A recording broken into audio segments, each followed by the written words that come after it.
when you're taking on a client, can you tell us a bit about the process from when you first meet with the client and getting to know their project and then understanding their challenges?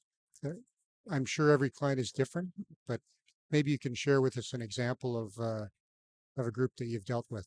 So normally, so in specifically for our I wouldn't call it a department, it's kind of colonial, but our area of expertise, we've worked with both uh the mining sector, like the proponent, and the nation. Yeah, So sometimes we're working for the nation and sometimes we're working for the proponent. So our client interface and how we work with communities versus, you know, Skeena or yeah, Newmont yeah. is very, very different, Okay. right? I mean, I think it's very clear with a company, they can identify where they may have gaps or need to fill a gap with a consultant, or be like, okay, I need a water study over here.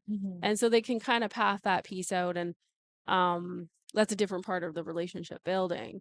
When we're working with the nation, sometimes they may not know, uh, they may know what they need, or they may not quite understand the process, or they may need something that, or we might find something in that relationship as we're building the relationship, an area of need that they didn't even identify. So it's a little bit of a difference. I do think though, as we're working with clients, like on the proponent side, we do similar things where we're like, you actually kind of need this, this, and this, and Yeah, help people through things. Yeah. yeah. So and do you look at, I heard this term capacity mapping. Like, do you look at the community and what they can do to help the project in terms of people, in terms of companies, in terms of different things? Well, when I worked at Stallion Nation, I noticed that that was a concern too. I don't want to say it's a concern, but I know my experience with working with Stallion Nation, it's the capacity building, and it's not easy to do Yeah, that. And we did have to sometimes bring in other consultants and other groups in to help us build that knowledge piece, yeah, because we did not have that internally. yeah, Mm-hmm. yeah, And I think it's really important to flag Mm-hmm. that a lot of people are like, oh, the community just doesn't have No, capacity, it's doesn't have capacity. But the actual fact of the matter is that the community is taking care of mm-hmm. hundreds of members, possibly Mm-hmm.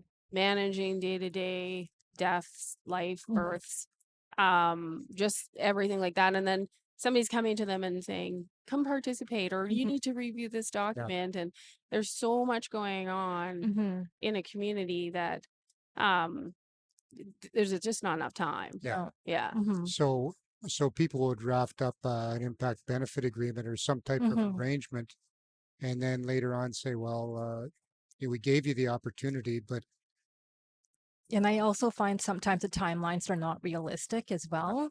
Like yeah, only having like 60 to 90 days to review a document, that's not a sufficient amount of time. yeah, yeah, Mm-hmm. especially when it's, and I don't know, like the specialties that you're in, Mm-hmm. I would need a year to review those documents. Yeah. I don't know about that stuff, Mm-hmm. but so there's some technical information in there too, Mm-hmm. Hmm.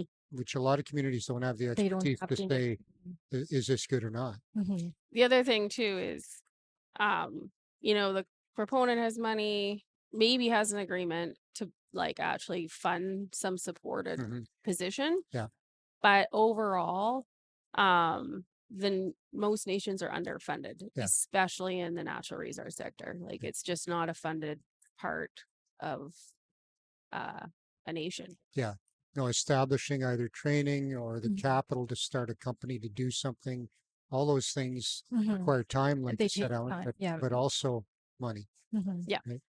Yeah. And I think if you look at the like procurement policies and or processes too, like there's not enough lead time for when an RFP comes out for a nation to quickly joint venture, get everything organized, and then get members in there to have something showcase as successful. We've been really, really lucky, and a couple of our projects where we have really, really good examples of how we like held off, allowed the nation to joint Okay. venture, and then Yeah. have that process. But in larger companies, you have to have a procurement policy that's open and Yeah. and fair, right?